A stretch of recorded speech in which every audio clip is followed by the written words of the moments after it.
and welcome to Epiphytic cacti. Today I figured we would take a look at the Disocactus species, and I do not quite know how to say this, Quezaltecus. It is endemic to Guatemala, and according to the IUCN Red List, this species is not threatened. It is listed as the least concern. I believe I've had this species since May of 2020. So it looks like I've had it for really close to 2 years. And this is the first time that it has budded or bloomed.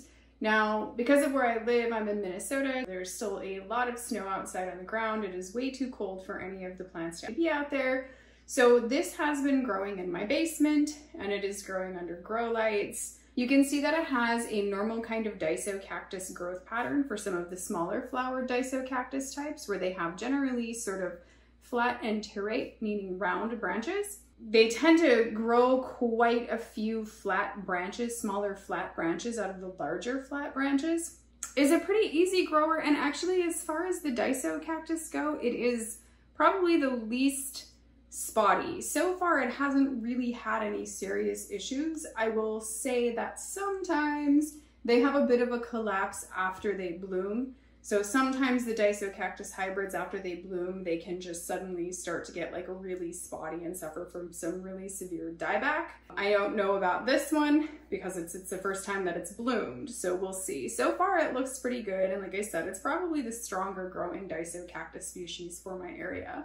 At least of these kind of, smaller flower types, the smaller tubular flower types. I do find them all to be very, very fast growers.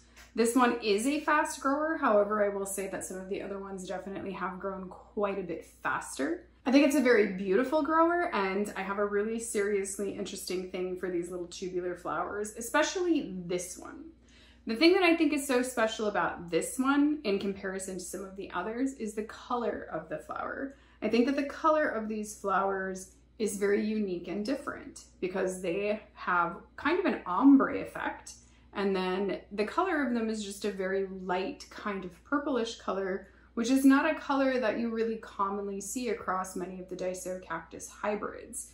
And it is definitely a rarity across the Disocactus species. So why don't we zoom in and take a closer look? You can see buds in various different stages. So here you can see when they very first come out, they're rather small and they come out a very sort of hot pink color. And then as they continue to form, you'll see that they become longer and skinnier like this, and they get a little, at the ends, they start to ombre here. And so towards the base, they're a darker pink. And then as it goes out, it becomes a much lighter sort of pinkish purple color. And then, as they form, that color, the ombre effect actually becomes much, much more prominent. So you can see some of the later blooms that are out here. Oh, if I can get this branch. There you go. You can see that they get a much stronger ombre effect compared to the buds that are on this branch. You can see it is really very, very floriferous. So if we kind of come in and zoom in a little bit further than this, here you can see these ones are getting quite close to actually opening. Here you can see one that is open. So you can see the more and more mature they get, the more and more distinct that ombre coloration seems to be. Here, if we look at one that is opened, you can see that this doesn't really open very much. And there's something very unique and distinct about the shape of this. So you can see these sort of outer petals here.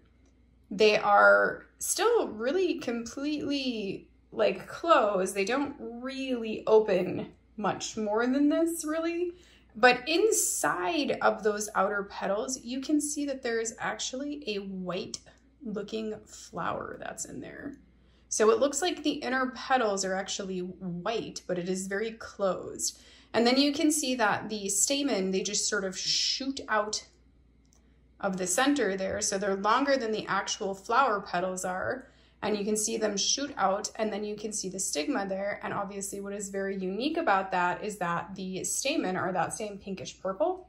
The anthers are a darker purple. The pollen is purple. And then even the stigma is a little bit of a purplish pink, which you can see there's also a little ombre effect in there where the end is also white, mirroring the actual flower. So that is extremely unique. And you can see just the quantity of buds that this is producing. It's quite beautiful. If we look at some flowers that are even more mature that are kind of spent here, if we look at these, you can see how these flowers have actually darkened. So now that they're starting to go over, they're starting to darken. You can see that the stigma is open. It's how you can always tell, like if you're looking at a picture and you want to see how old the flower is, if it has just opened, this stigma will be closed usually. And if it is a little more mature, like a day or so old, the stigma will be open. You can see that the stamen are actually kind of hanging down. They're collapsing a little bit, so they're not as stiff. And the flower petals, the outer flower petals are definitely quite a bit darker than they were. So it's really, really exceptional. I really love this. I would definitely love to hybridize this one. Particularly, I am really, really, really into the color of this one. It really has just a unique sort of coloration with that very strong ombre in it. So I'm really looking forward to figuring out what to hybridize this one with. I do have another Disocactus coming up, and it is an unconfirmed species, but it is getting really close to blooming and it looks promising. So it would be Disocactus nelsoni. I do think that when that one blooms, it would be very interesting to cross with this one. Disocactus biformis also has a lot of blooms on it. What a beautiful mess this plant is. So one of the things that I think is exceptional about these sort of smaller tubular Disocactus species is what a giant mess the plants are. They surely are just kind of this gigantic mess. And they grow very strangely. Like this one has this really big cane that has shot out of it with some growth on it. And very typical of a Disocactus species to grow out those long round growths that are just kind of odd. Let me see if I can actually position this so we can get a look at this weird round growth. There we go. So you can see the end of this growth and you can see it's just this really long, strange sort of round growth. Here, if we kind of go, you can see just how long it is. And here you can see the other side of the plant. And I will point something out about this that is kind of interesting. So you can see the other side of this plant also has buds. It has buds on it. It has little buds on it. They're nowhere near as far along as the other buds. And part of the reason for that, and part of the reason why there aren't as many of them on this side, is because this side is facing away from the grow lights. So I think that as I've been growing, I have come to truly understand that the key to really getting things to bloom, any of your Disocactus species, any of your Disocactus hybrids, the key seems to really to being able to provide them with an abundance of light. I know I made a comment on a video the other day, but I'll make another comment here. I think that if you aren't really getting blooms, you need to take that light into account, because I think a lot of times we think of these types of species as growing in the canopies in the cloud forests. And the thing that we kind of mistake with that is that we think that they're shade-loving plants. And while that is true in the canopies very close to the equator, I'm in the Midwest, and a lot of us are growing in different places like that where we aren't so close to the equator. Our sunlight quality is just not of the same intensity. If you're around in the Midwest or your plants aren't really blooming, maybe move them into more light, like gradually move them into south-facing windows, or even if your yard, if they're not blooming, gradually move them into more light. Have a pergola. And while the plants that I do put underneath the pergola bloom, if I take my plants and I move them out into like full southern sun exposure, they produce large amounts of blooms. So like even this guy, it's very close to those grow lights, and they are very intense grow lights.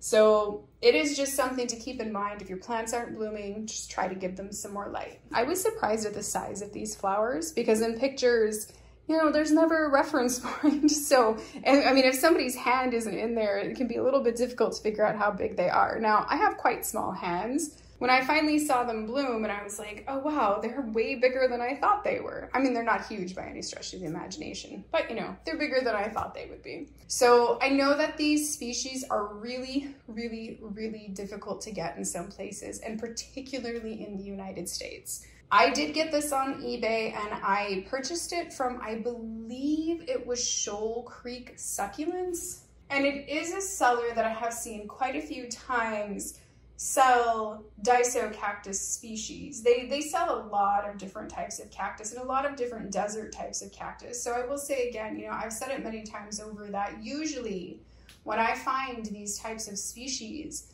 I'm not finding them from hybrid collectors. I usually find them from true cacti species collectors. I do know that they sell both on eBay and on Etsy.